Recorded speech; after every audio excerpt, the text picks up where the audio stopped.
Amigos, ¿cómo están? Bienvenidos a Radio Uruguay, bienvenidos a La Máquina de Pensar. ¿Cómo andan? Espero que anden bien. Arrancamos hoy miércoles en La Máquina de Pensar, una semana que ha venido surtida y nada, que va a seguir siendo surtida por lo menos hasta mañana jueves. El viernes obviamente no hay Máquina de Pensar porque va a haber una programación especial de Radiodifusión Nacional y Radio Uruguay con motivo del Día de los Trabajadores, obviamente. Arrancamos con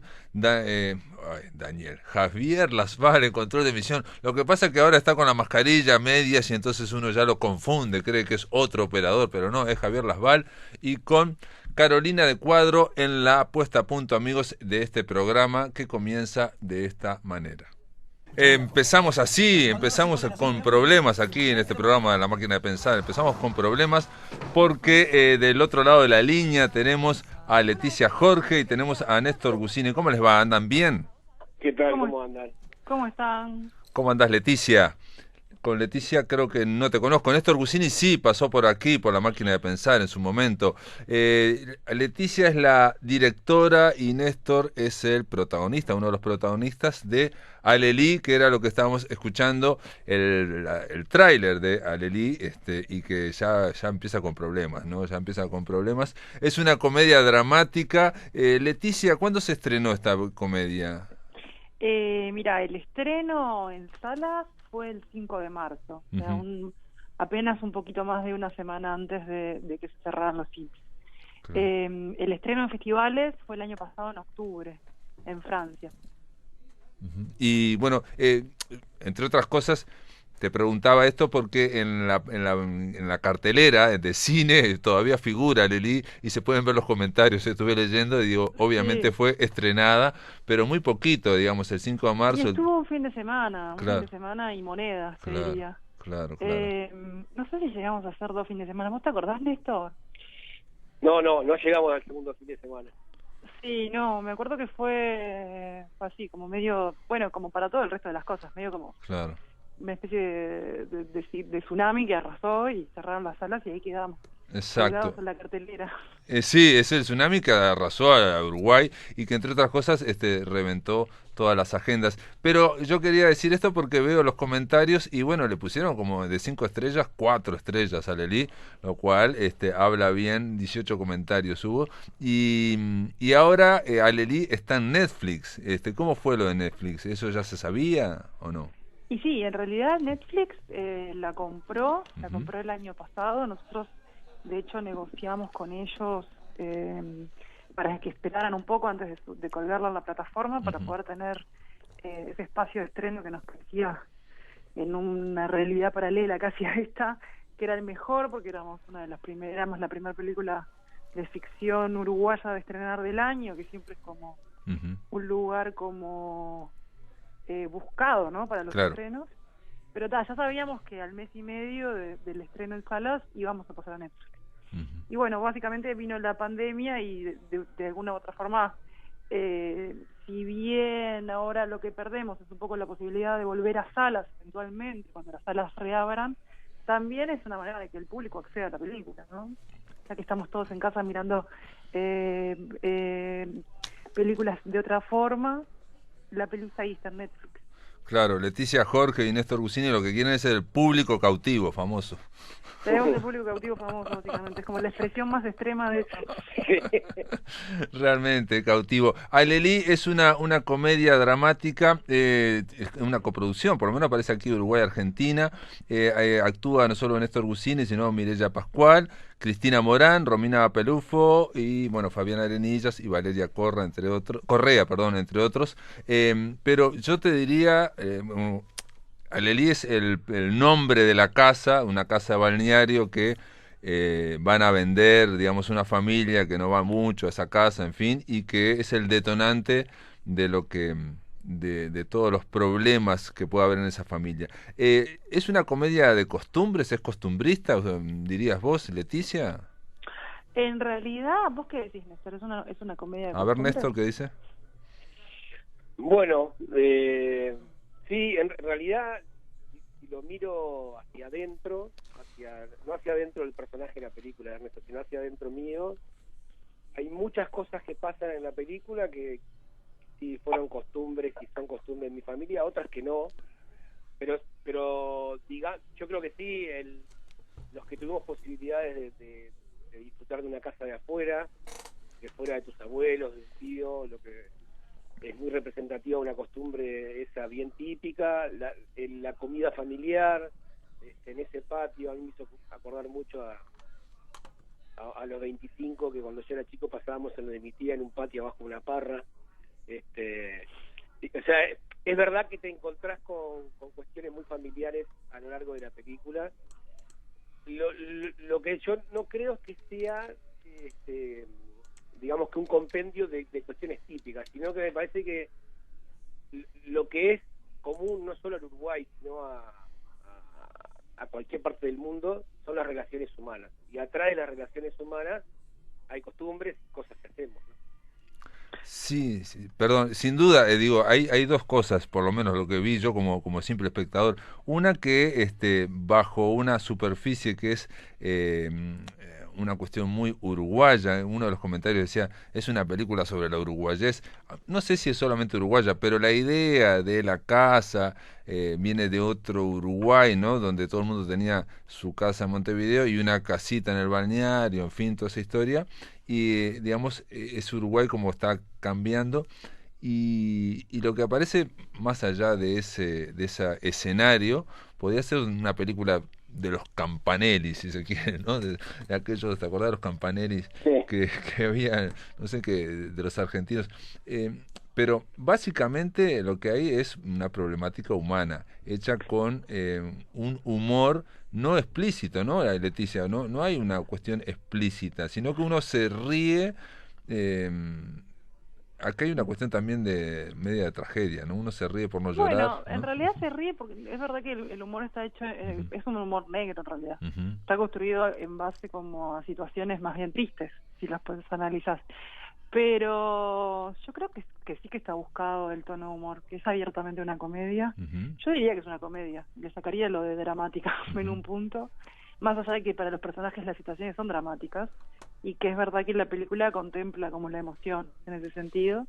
Y yo creo que es lo que dice Néstor, y un poco y lo que decís tú a la vez, que es que sí hay como un reflejo de ciertas costumbres, pero el tono de la película, que es de sátira, la lleva para otro lado. O sea, no se queda solamente en el retrato de esas costumbres, sino como que hace como que las situaciones sean más exageradas y se desboquen. Y bueno, de ahí un poco que nace el humor también. Ujú. Sí, también hay un trabajo sobre los personajes, ¿no? O sea, la idea de que los personajes sean complejos, y en el caso me da la sensación de que la película se centra mucho en Néstor, ¿no? En el personaje de Néstor Guccini. Digo, al principio no parece, pero poco a poco como que va ganando, digamos, Y complejidad y dramatismo, y digamos, lo que pasa cuando uno ve un personaje vivo, si se quiere, que es que no se explica todo por las acciones, no se explica todo por lo que está pasando, ¿no? O sea, él empieza a actuar de una forma que no es exactamente lo que pasaría si fuera solamente lo que estamos viendo en la película, ¿no? bueno, sí, Néstor o sea, Ernesto, que es el personaje que hace Nesti, es el protagonista, Ujú, y en realidad también es como que la película empieza de una forma que pareciera que fuera a ser más coral de lo que finalmente es, y un poco como que todas esas mujeres de su núcleo familiar hablan de él y él habla de ellas. Es como si él lo usáramos a él para contar la familia y a la familia para contarlo a él. No sé si se entiende sí, en todo lo que estoy sí, queriendo sí, decir, sí, pero sí, sí, sí, sí. Yo te diría que incluso cuando dije lo de comedia dramática, hay una frase que yo siempre repito que dijo Samuel Beckett, lo dice en una obra de teatro, ¿no? sí, Dice, no hay nada más cómico que la desgracia humana. sí, claro, y bueno, es verdad. Y hasta cierto punto es cierto, Necesitas un digamos. poco de distancia, ¿no? Nos Para que sea reímos. graciosa la desgracia humana, necesitas dar unos pasos para atrás, en Bueno, realidad, dejar pero que pase cuando, un poco de rato. exacto, pero cuando, yo qué sé, Chaplin o los tres chiflados pisan una cáscara de banana y se caen y nosotros nos reímos Sí, inmediatamente, claro. estamos riéndonos de la desgracia humana, básicamente, ¿no? No sé, Néstor, vos cómo lo ves eso. No, sí, no, ni que hablar. Es verdad lo que dice la distancia, Leti, pero está claro que una de las razones, por lo menos a mí me provocan más empatía y risa, es ver esas situaciones límites en que el ser humano se encuentra en una situación límite y por esas situaciones que a veces pasan cuestiones excepcionales, y son esas cuestiones las que quiebran, ¿no? Las que quiebran la realidad, las que quiebran la monotonía. Yo estaba pensando que con lo que refiere a Ernesto y la película, me pasan dos cosas con respecto a la cuestión de protagonismo. Que lo que me pasa es que me parece que Ernesto también es el vehículo por el cual la película se muda un poco. La película empieza como en un lugar y acompaña a Ernesto en ese viaje a conocer, y ahí viene mi segunda parte de la respuesta, a la que yo creo es la gran protagonista de la película, que es la casa. Ah, muy bien. No la casa física, Sí. y sí la casa física, Sí. todo lo que ella representa. Uh-huh. Creo que es verdad que Ernesto parece en este día que él estuviera más cercano a esa casa y a ese recuerdo, pero también es verdad que Silvana la elige como lugar de refugio antes que Ernesto. Uh-huh. O sea, cuando Ernesto llega ahí, ya su hermana está ahí. O sea que la casa significa para todos, uh-huh, de alguna manera. Y Lilian ya se había llevado cosas de esa casa, apropiándoselas, y tenía cosas bajo llave. uh-huh. Quiere decir que para todos representa mucho esa casa. Y lo que sí es verdad que en la película, en este día, Ernesto es el al que se lo ve más cercano al recuerdo de esa imagen de su padre. Es el que la película le da esa libertad de verlo. Los otros personajes no... con ese juego que tiene en la película, que no quiero adelantar mucho por las dudas si alguien no la vio, pero me parece que tiene que ver con eso también, que la película viaja un poco con él y lo lleva a ese lugar. Yo creo que Alelí es el lugar protagonista de esta historia, si bien no se queda ahí, porque a mí hay uno de los momentos que más disfruto de esta película, es que después que nos mudamos a Alelí, volvemos a la casa de Lilian y vemos una escena, no sé si es una escena o más de una, pero es toda una situación en la que se muestra la relación entre su hija mayor y la madre, que a mí me parece maravillosa. Por eso me parece que una de las grandes virtudes que tiene el guión es el cuidado y el desarrollo de los personajes. Uh-huh. Que todos tienen una construcción muy cuidada.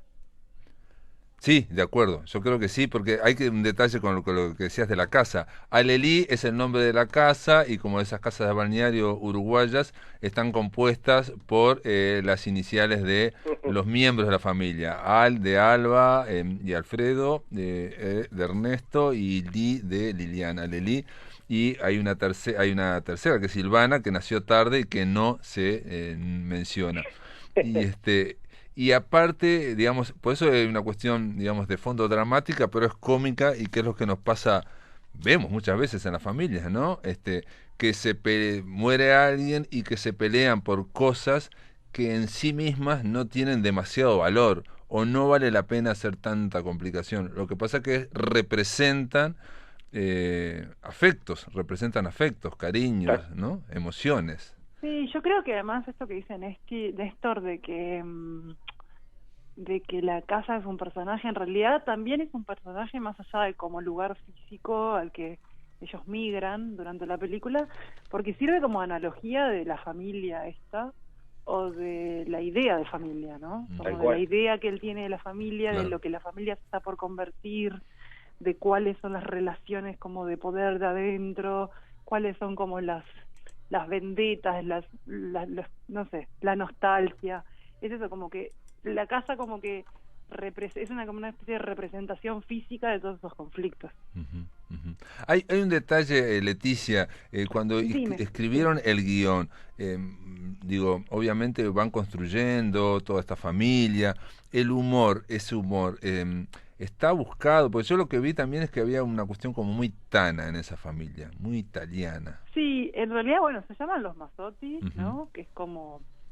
es una familia italiana de una, uh-huh, y es como algo que uno normalmente como que asocia un poco como a la italianez. Sí. Y yo tengo familias, yo tengo herencia italiana, Ana también, pero ella también tiene herencia vasca y yo tengo herencia siria, y yo creo que son idiosincrasias que en un punto de gente como que se dice las cosas alto y mucho.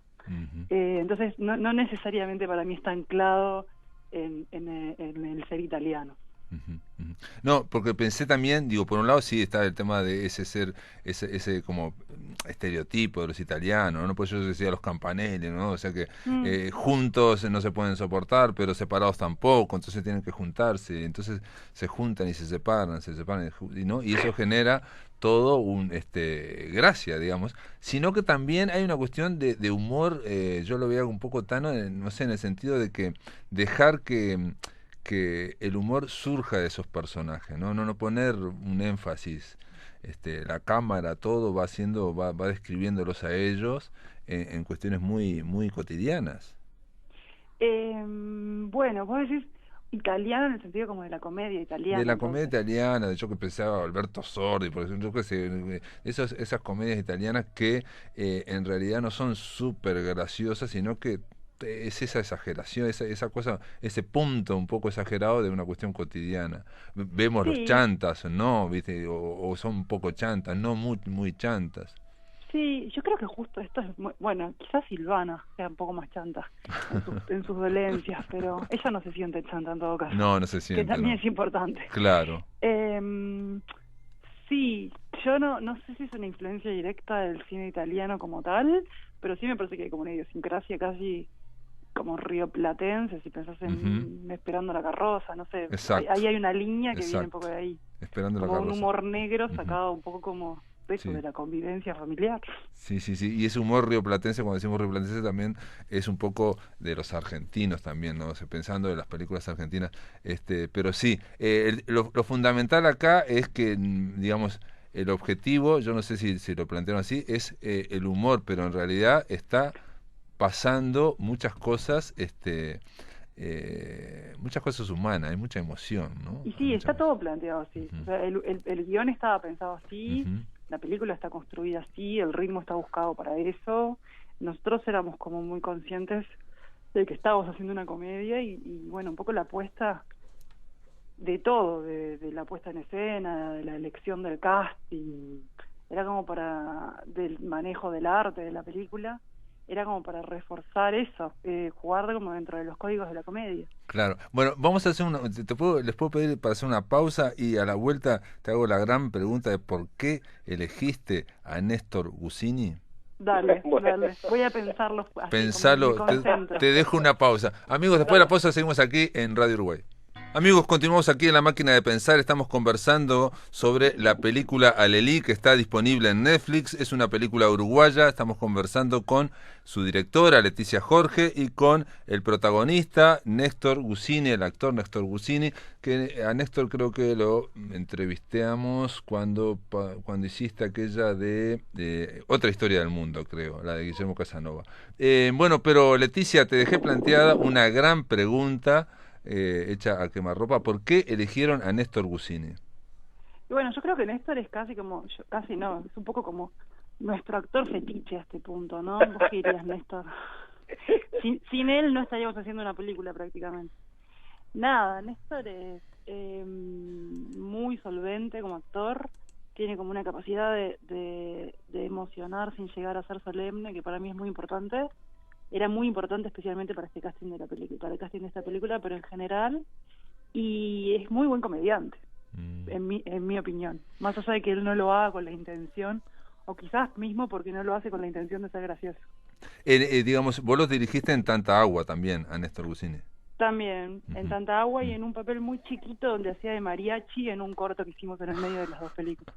Muy bien. No, y Néstor has actuado en muchos lugares y en muchas películas y puede ser, te pregunto, Néstor, que vos en esta película, porque a mí me dio la sensación, atención, como espectador también totalmente analfabeto, de que en algún momento tenés como una conciencia de que si bien es gracioso tu rol, se va volviendo cada vez más serio. bueno, Sí, puede ser. Lo primero es, escuchando, lo primero que uno cuando se siente, cuando Leticia o Ana te eligen para un papel, además de mucho agradecimiento, son personajes que te acompañan siempre, o sea no se terminan a la hora de filmar ni ahora que la película está. Capaz que es un poco difícil de transmitir eso, pero no lo terminamos. No es que yo sigo siendo Ernesto, pero como para construir ese personaje uno utiliza todas las herramientas de las que dispone y las busca, utiliza cosas prestadas, actitudes de otros, pero también echa mano a cuestiones propias. Uno investiga dentro de uno. Entonces yo me siento muy agradecido, no solo como actor, sino humanamente. Es un lugar al que uno puede volver y en el que yo me siento feliz. Por eso yo siempre agradezco mucho, y más Ernesto, que para mí es un personaje que te dejaba abierta muchas posibilidades. Lo que vos decís hay una cosa que es real. Uno es consciente en la película de que tiene que jugar determinado rol en una historia, o por lo menos intenta con el director, en este caso con Leticia, ver, digamos, hasta dónde queremos llegar. Y Ernesto tenía... Te están saboteando, vamos a decir la verdad. Perdón. Te están sacando el trascendentalismo. Me trepan por arriba. Dale, Néstor, perdón, seguí. Perdón, pero yo pensaba que era Néstor, pero era Leticia. No, soy yo que tengo como una oleada de hijos que ha venido por mí. Perfecto. Vamos. En este caso, Ernesto tenía muy claro, el papel de Ernesto jugaba determinado rol. El que yo te decía, un poco llevar este hilo de la historia, porque la historia se va un poco con él. Y también ser consciente de que este humor que buscaba Leticia, que buscaba el guión, tiene que tener cierto ritmo. Que vos hablabas un poco de la comedia, esa comedia italiana o la que fuera, tiene un ritmo particular que si uno lo abandona, me parece que empieza a perder algún efecto. Sí, siendo consciente de eso, yo viví a Ernesto con su historia, con su melancolía, con su drama, con su angustia durante toda la historia. O sea, yo me di esa libertad. Sí, siendo consciente de que tenía que respetar determinado ritmo para que funcionaran las escenas.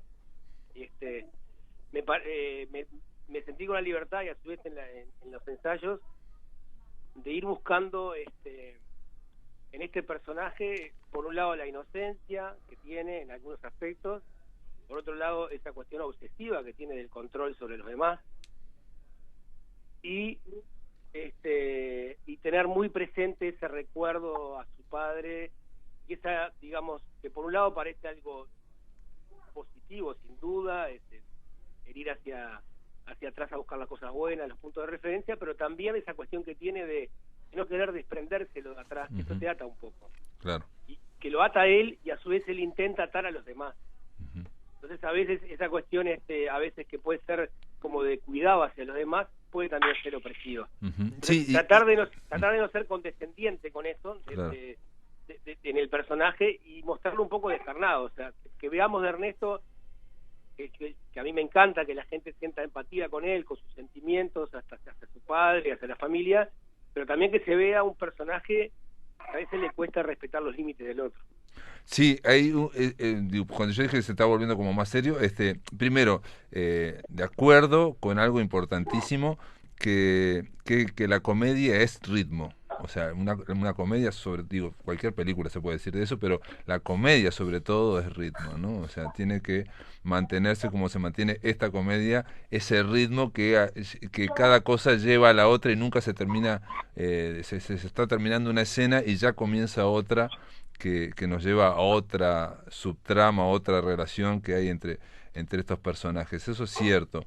también Leticia, yo estaba leyendo ahora una crítica que decía que la película sabe desprenderse del trascendentalismo pesimista que a veces suele aquejar al cine uruguayo, y ahí es fundamental Néstor, claramente, bueno, Cristina Morán es fundamental, y bueno, el resto también, Mireya también.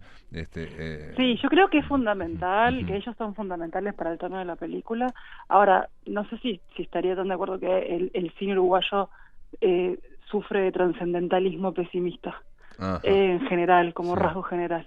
sí. Pero bueno, sí, nosotros la construimos mucho como a través del ritmo, y en ese sentido el personaje de Ernesto, las escenas, o sea, muchas de las escenas de Ernesto, más con donde él se entrega más a su nostalgia y a su tristeza, que tienden a ser cuando está solo, son como una especie de contrapunto de ese ritmo alto de la película, Ujú, que sirven como para balancearlo y como para que la película respire de alguna manera. ujú. Y eso es como, todo eso a través del personaje de él.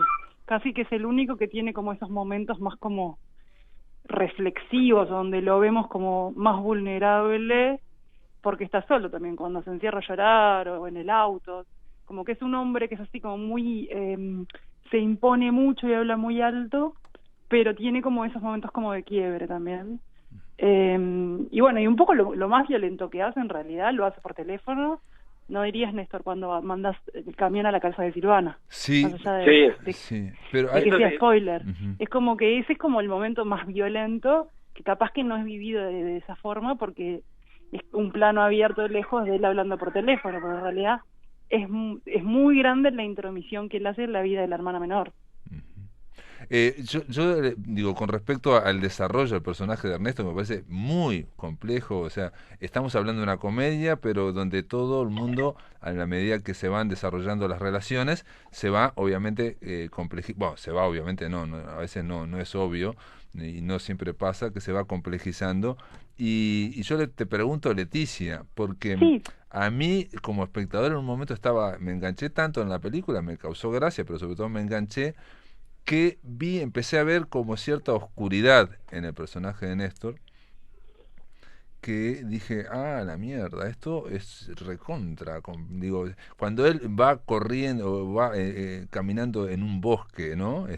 No voy a spoilear nada. En un momento dije, bueno, esto se está convirtiendo en otra cosa. ¿Por qué? Porque sentí yo, por lo menos, de que ya los problemas que estaban sobre la mesa, problema de la herencia, problema de la casa, problema con la hermana, con otra hermana, en fin, ya no explicaba, las cosas esas no explicaban la oscuridad que tenía, el vacío, cierto vacío que tiene adentro el personaje, ¿no? Entonces me impresionó más todavía, ¿no? Te pregunto, ¿ustedes sí, querían terminar? Porque da la sensación que podrían haber hecho otra película más, otra más, con eso, una saga a partir de sobre eso, Ernesto digamos, ¿no? Mazzotti, Breaking Bad, se va Claro, que como a de ese partir de lo de auge. Néstor parecía como que, uy, eso... En realidad, vos decís que te parece como que hay un contraste entre eso y el final de la película. Que Bueno, igual está, no, podemos bueno, contarlo. capaz que, digo, lo que quiero decir, lo mismo pasa con el personaje Silvana, digamos que también tiene una escena muy buena en la playa, Sí. excelente, digo, me pareció excelente esa escena, sobre todo porque sin decir, se muestra la desesperación de una mujer, ¿no? En ese caso, ¿no? Es Em, graciosa, pero muestra la desesperación. Y entonces, como que ahí uno se entusiasma con las complejidades de esos personajes. En particular la de Néstor, me parece como que es más todavía, ¿no? O sea, bueno, yo creo que la película, volviendo a este ujú, tema de que es una comedia, sí, en ese sentido es como bastante, tiene un final optimista. Sí, ujú, podría haber terminado mucho peor de lo que terminó, pero como esa especie de planteo, de pelea de hermanos, como que los retrotrae un poco a la ujú, infancia ujú, y donde encuentran cierta reconciliación. Tampoco es un cierre definitivo, no quiere decir que la ujú. casa no la vayan a vender o que la madre vaya a mudarse con uno de ellos y uno vaya a ir a un residencial. Es como un momento Exacto, un poco es un momento. aspiracional Ujú, del vínculo, de alguna manera. sí, sí. Yo no sé si no es hasta un poco inocente por momentos ese final, Bueno, no, pero porque podría ser un paréntesis en la vida de es esa un familia paréntesis. y Vivámoslo decir, como un paréntesis claro, donde él a través de la catarsis un poco se libera y se divierte y exorciza un poco todo ese día que estuvo viviendo. Y bueno, y junto con él, la hermana, ¿no? Que es como como su némesis, que es Lilian. Claro, Lilian. Sí, Sí. a mí lo que me parece es que esas zonas que vos ves, Pablo, por lo menos yo también veo en la película, que los personajes se encuentran, parecen entrar en un mundo un poco más oscuro. Yo creo que es cuando yo creo que es la sensación de no saber, de no ubicarte en el lugar, de no encontrar tu lugar. Claro. De no encontrar tu lugar. Yo creo que lo que les pasa a los personajes es que a todos les está costando encontrar el lugar. Ernesto en este caso está encontrando el lugar en el cual recuperar esa relación que tenía con su hermana mayor. Hay una escena que él la llama y intenta, como recordemos juntos esto. Y me parece que a todos los personajes les pasa un poco en sus relaciones de familia, en la relación de pareja de Lilian, o la situación de Silvana, a la madre que perdió a su compañero toda la vida, más allá de que ella tiene esa particular forma de mencionarlo y de recordarlo. Yo creo que todos estamos intentando ubicarnos, encontrar un lugar. Lo que sí me parece es que el final hace justicia con algo que pasa en toda la película, es que estos conflictos están atravesados por cariño. O sea, estos personajes se nota, o en algún momento se ve, que se siguen queriendo. Claro. No, y también una frase que leí no hace tanto, que es que la diferencia entre una comedia y una tragedia es el tiempo, ¿no? O sea, toda comedia, dejarla durar un poco más y va a terminar de tragedia. Eso es interesante. Y en este caso también, digamos, un poco para ir cerrando, Alelí lo que nos muestra es que todos nosotros, vistos de determinada distancia, todos nosotros somos absurdos y somos muy graciosos también, ¿no? Bueno, eso es una linda conclusión, en realidad. Si llegas a eso a través de la película, eso ya es un valor en sí mismo. Bueno, muy bien. Leticia, Jorge, felicitaciones, Néstor, realmente bueno, muchas gracias. Gran actuación. Y amigos, esto está en Netflix, así que nada, simplemente para decirles que hay una muy buena película uruguaya y que nada, simplemente para reírnos un poco de nosotros mismos. Gracias por estar en La Máquina de Pensar. Muchas gracias. Muchísimas gracias. Un beso, hasta luego. Chau, chau. Muy bien, amigos, ahora en La Máquina de Pensar vamos a darle la bienvenida a Enrique Aguerre, director del Museo Nacional de Artes Visuales. ¿Cómo andás, Enrique? ¿Andás bien? Buenas tardes, ¿cómo están? Bien, bueno, en cuarentena. Sí, todos. Teniendo lo imprescindible, digamos. Un minuto, ¿viste la Alelí en Netflix? ¿Sabés que todavía no la vi? Bueno, te la recomendamos acá. Es una recomendable comedia uruguaya que está disponible en Netflix. Sí, estaba escuchándolo recién y me dio ganas, está anotada. Muy bien. Breve. En la lista. ¿Cómo no? Director del Museo Nacional de Artes Visuales, la idea es que nos cuentes un poco los contenidos que el museo ofrece para disfrutar desde casa. Hay toda una gran movida, cultura en casa, para tratar de llevar, digamos, a los uruguayos y uruguayas, digamos, en la medida de lo posible, posibilidades, valga la redundancia, para seguir experimentando la cultura. Sí, nosotros, bueno, obviamente que formamos parte de culturaencasa.uy, trabajamos muy fuerte a partir del 13 de marzo, que fue cuando tuvimos que cerrar los museos por la crisis sanitaria, por el coronavirus, y ya ese mismo viernes empezamos a trabajar con la directora nacional de Cultura, Mariana Bainte, que todo el equipo, con todas las diferentes áreas, con el SODRE, con el ICAO, con Medio Julio, para empezar a generar material especialmente para en este caso para una plataforma que es culturacasa.uy, y por ejemplo del museo allí podés ver un tour, una suerte de tour virtual por la exposición Petrona Viera, la serie Insondable, donde con la gente de producción del Ministerio de Educación y Cultura, de Comunicación, hicimos 4 videos, separamos un poco los distintos temas que habían planteado Verónica Panela y María Eugenia Grau, las curadoras, y bueno, es la forma de poder visitarla de momento. Hay otros videos también que hizo la gente de Fogón en Fogón, con Verónica y con María Eugenia. Próximamente subiremos el catálogo en versión digital, el museo, tú sabes que siempre ha apostado a tener en su web material permanente para investigadores, para público en general, para estudiantes, lo que es fotografías, catálogos, Bellísimos catálogos que en realidad alguien me planteó en su momento la posibilidad, me dijeron, no sé, digamos, de no seguir haciéndolos o algo así, ¿no? ¿De no seguir haciendo? De no seguir editando esos catálogos. ¿Por qué? No sé, no, me decían. No. De hecho, tenemos dos que van a entrar a imprenta, el de Petronaviera, que te decía, la serie Insondable, y luego una de las muestras que nos quedó justo, inauguramos el 19 de marzo y el 13 tuvimos que cerrar, de Andrea Finkelstein, Equilibrios, que es una artista contemporánea muy, muy buena, y estamos esperando reabrir para extender durante 60 días la exposición de Petrona, que solamente se pudo ver durante un mes. Esa es la idea, una vez que se reabra el museo, y exhibir la muestra de Andrea durante los 3 meses y continuar con la tercera muestra, que es la de la colección, que es Arte en el Uruguay de 1865 a 1950, que es una primera exposición. La otra vendría a ser de 1950 a nuestros días.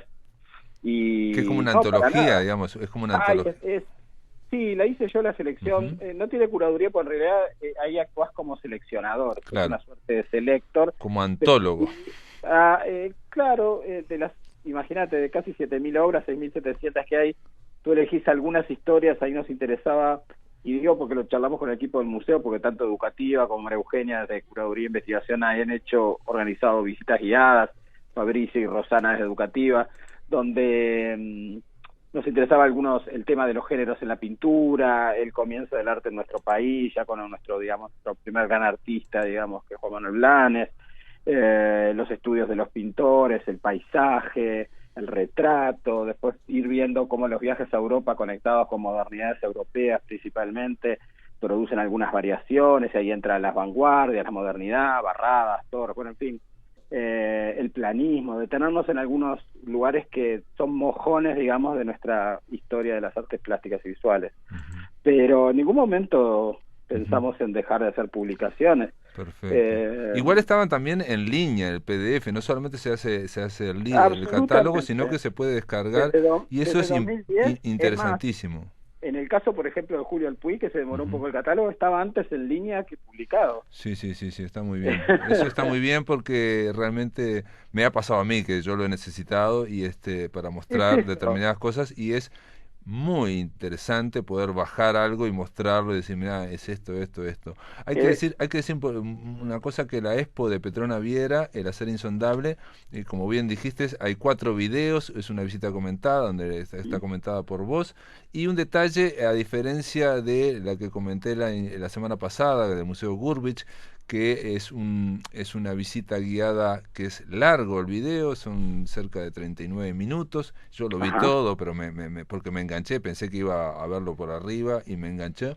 En este caso, me parece que está muy bien también haber hecho 4 videos cortos, ¿no? Bueno. De 7 minutos, de 12 minutos, donde se habla de los grabados, de los bodegones. Los grabados me encantaron, de Petronaviera. Son fantásticos. Me gustaron mucho eso. Y después... Hay una idea, Pablo, y es que más allá de que quizás el coronavirus aceleró este proceso, pero las plataformas digitales hace tiempo que ya vinieron. Nosotros muchas veces, cuando tú me invitaste generosamente al programa, hablábamos de que a veces pensábamos la web desde el museo como una cajita de herramientas, ¿no? Donde tú podías bajarlos, toda la historia de los premios nacionales y los salones nacionales, te los puedes bajar desde el año 37 a la fecha, todos los catálogos. Y es un material fantástico. Imagínate que estás haciendo una investigación en Rivera, en Tacuarembó o en Hong Kong, y no tenés que viajar y tenés todo disponible y de buena calidad, los materiales. Son miles y miles de visitas diarias para justamente la parte de informática del museo. A veces nos cuenta de qué países, de qué regiones, cuántas veces, y es increíble el tráfico que hay de bajar material que es muy específico, ¿no? Porque es básicamente arte nacional. Hay algo internacional también, pero el acento está en nuestros materiales, que no por una cosa nacionalista, chauvinista, simplemente que las historias de nuestros artistas las tenemos que empezar a contar nosotros. Después se cuentan en el exterior, pero tenemos que contar quién es Así Duarte, quién es Amalia Nieto, quién es Petrona, quién es Nelson Ramos, quién es, en fin, Guillermo Fernández. Y entonces, no, aparte si no lo contamos nosotros, no lo empezamos digamos, lo hablábamos ayer con Álvaro Auchain también, la necesidad también, por un lado, hay una gran, por suerte, ¿no? Tenemos grandes posibilidades de ver el arte y la cultura del mundo, o sea, nunca como ahora estuvo tan accesible, pero también está la necesidad de que esa gran, gigantesca ola de información de altísima calidad no vaya a sepultar, digamos, lo que también es nuestro, digamos, que totalmente, ¿no? De acuerdo, que hay que difundirlo, ¿no? Realmente. Totalmente de acuerdo, incluso con Picasso, la mega muestra, había un diálogo con Torres y había un enlace con Torres porque era Picasso Montevideo, no era Picasso en cualquier ciudad. Estaba Artés en Montevideo, ¿te acordás? Todo sí, me acuerdo, y está bárbaro eso también, cómo dialoga esa modernidad o esas vanguardias con nuestros creadores, ¿no? El museo va a seguir realizando, estoy seguro, y va a seguir produciendo materiales digitales, específicamente digitales. De repente algunos cuadernillos para estudiantes o para docentes no tiene sentido, y los costos son altísimos de publicarlos, que son materiales para los docentes, pero sí tenerlos en PDF y que se descarguen y se vean en las ceibalitas o en las distintas computadoras. Ese tipo de producción hay que pensarlo ya no como una alternativa al papel, sino porque se necesita, es un material válido por sí mismo. Claro, no, y hay otro detalle también que lo comentamos con Álvaro Auchain, yo se lo decía en concreto también, es que se está produciendo mucha cultura desde el Estado, ¿no? Sin duda. Y digamos, y cada uno podría subir, en el caso del Museo Nacional de Artes Visuales, claramente está bueno el portal, pero digo, es necesario que eso que se sube a la web quede indizado de alguna forma, o que quede, digamos, un centro que uno diga. En el caso del Museo Nacional de Artes Visuales es fácil porque para ir a buscar pintores nacionales, voy al Museo Nacional de Artes Visuales, bajo, lo busco, a ver, debe haber algo, no sé cuánto. Pero hay otras cosas que no necesariamente, y si cada dependencia estatal lo sube a YouTube, lo digitaliza, en fin, está bárbaro, pero se pierde en la marea. Se dispersa, ¿no? Sí, dos cositas ahí. Una, incluso a nosotros muchas veces nos falta completar algunas fichas de los artistas que están en el museo o corregir, porque somos un grupo limitado de personas y tenemos el día a día. Justamente este parate nos permitió ahondar y revisar y ver un poco más, pero es lo que tú decís. Y ahí te cuento algo que de repente, pero lo voy a contar. Tú sabes que yo estoy saliendo del museo y voy a dirigir el Instituto Nacional de Artes Visuales, que va a ser creado en breve. Las áreas de la Dirección Nacional de Cultura pasan de ser de hecho a derecho, y va a haber institutos el de artes escénicas, el INAE, que ya está funcionando, el de artes visuales, el de música, el Instituto del Libro, y una de las cosas que a mí siempre me pareció centrales y que faltan es un centro de documentación de las artes visuales. Claro.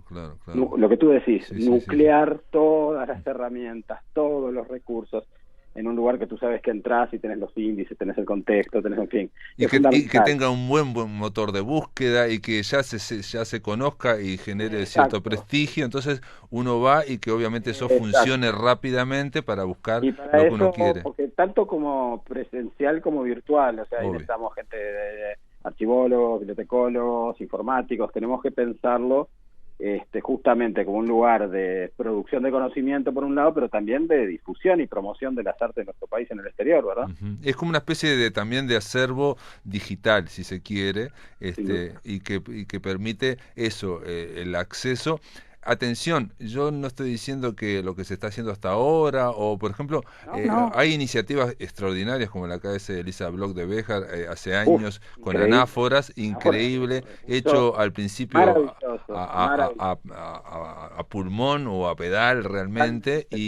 Todos hemos puesto mucho cada vez que se desarrollan estas cosas. Es increíble. No porque nos hayan abandonado, no tengamos recursos, sino porque necesitamos cada vez más trabajo y no nos ponemos a esperar que eso mágicamente aparezca, sino que lo vamos produciendo, pero lo que citas de Lisa es increíble. Es realmente increíble, pero yo sé que, por ejemplo, porque conozco, he hablado con investigadores de México o de España, que me han dicho, es extraordinario, que es bárbaro, pero no siempre, a veces todo el mundo conoce eso, ¿me explico? sí. No siempre todo el mundo accede a anáforas. Obviamente en la máquina de pensar acá en el blog lo pusimos en primer lugar para linkear, pero quiero decir, nada, es lo que estamos diciendo, la necesidad que haya un portal, De acuerdo. algo que coordine y que uno sea fácil de buscar ahí, ¿no? De acuerdo, y también con las transformaciones de la educación, que ya se está viendo que va a ser de aquí para adelante el tema presencial y digital y a distancia, que cada vez sean no solamente más recursos disponibles, sino de mejor calidad. Que Claro. también es otro punto, porque nosotros tomamos como fuente algunos lugares que a veces no están bien. Sí, sí, sí, sí, sí, sí. No, Entonces, digo, es una cuestión de recursos y de ingeniería, digamos, del portal. Y esto, si se quiere, todo esto que estamos hablando ahora, Enrique, es parte o va a ser una de las buenas consecuencias de esta pandemia, ¿no? Darle, digamos, prioridad a algo que ya se le estaba dando, pero ahora... acelerar procesos, más que Exacto, nada. exacto. Y ver primero ver la necesidad y después otro detalle importantísimo, el público, ¿no? O sea, saber Sin que los duda. uruguayos tienen ese acceso y que genera todo esto y que realmente, así como algunas cuestiones de teletrabajo quizás no se vayan. Ayer yo hablaba con los de Futi y decía que yo conozco librerías que pusieron delivery, que antes no tenían. Probablemente después de la pandemia continuarán con su delivery, digamos, ¿no? Porque Eso es funciona, increíble. ¿no? Sí, Que sí. funciona. Bueno, y en este caso es algo similar, digamos, se aceleran procesos, pero también se testea, digamos, ¿no? La posibilidad. Sí, eso nunca puede estar detenido, ¿no? Porque también desde el visitante, el usuario, el espectador, nos van marcando qué necesidades tienen o cómo prefieren vincularse con los contenidos, ¿no? Eso es así, hay que estar atento porque cambia muy rápido. Y hay que contemplar los distintos niveles, a veces contenidos más livianos, algunos videos, como lo que hicimos con Petrona, para todo público, algunos videos más técnicos, charlas. Estamos pensando qué materiales empezar a producir, y algunos ya se están produciendo a partir de ahora, no solo lo que ya teníamos hecho, sino material específico para la plataforma. Por ejemplo, Cultura en Casa fue, digamos que hecha en 4 o 5, ya el lunes había contenidos. Claro, claro, claro. Yo estuve hablando en una reunión con gente de museos del Mercosur y quedaron muy contentos con la experiencia y en Argentina están trabajando por una experiencia de ese tipo y todavía no la tienen elaborada finalmente y hablamos con colegas de Brasil o de Colombia o de Ecuador y quedaron muy impactados con Cultura en Casa. La verdad que es muy completa. Enrique, simplemente darte las gracias por estar en la máquina de pensar y pensar también que tu próximo lugar, el Instituto, ¿no?, de Artes Visuales, Instituto Nacional de Artes Visuales, Nacional sí. de Artes Visuales, de alguna forma va a necesitar esto porque si estamos hablando de todos los museos del interior del país, del Uruguay, para tenerlos en línea, para poder, digamos, obviamente esto también va a ser necesario. Sin duda. Es un gran desafío y estamos realmente muy contentos con los equipos que ya están y los que se van a sumar, pero ahora estamos en pausa y es un buen momento, como si estamos todos trabajando en teletrabajo a distancia, pero es un momento también de pensar, de ver otras opciones, que no tiene nada de malo, fijarse lo que han hecho en otros lugares, con qué características. Y bueno, sin duda alguna que las plataformas digitales vinieron para quedarse definitivamente y es algo bueno, no es algo más. Es un recurso que se agrega, aunque tengamos un poco de añoranza de visitar presencialmente. En mi caso, los museos, sin duda. Ya vendrán. Porque trabajo, pero toda la vida trabajamos para que estén llenos de gente y bueno, en algún momento quizás podamos volver aunque se compartan las modalidades, a tener un museo visitado y con bullicio y con muy bien asistencia. Te mando un abrazo y después, bueno, continuaremos el diálogo más adelante, ¿no? Con mucho gusto, Pablo. Amigos, se terminó la máquina de pensar. Mañana vamos a estar con Alberto Guarnieri hablando sobre Tolstoy y sobre Dostoyevsky. Este hombre, Alberto Guarnieri, estuvo viviendo en Rusia y bueno, puede hablar desde ahí. Y también vamos a estar oyendo a la poeta fallecida, poeta Teresa Ami, que nos va a estar escuchando. Vamos a oír poemas leídos por ella misma. Esto es todo, amigos, que lo pasen muy bien.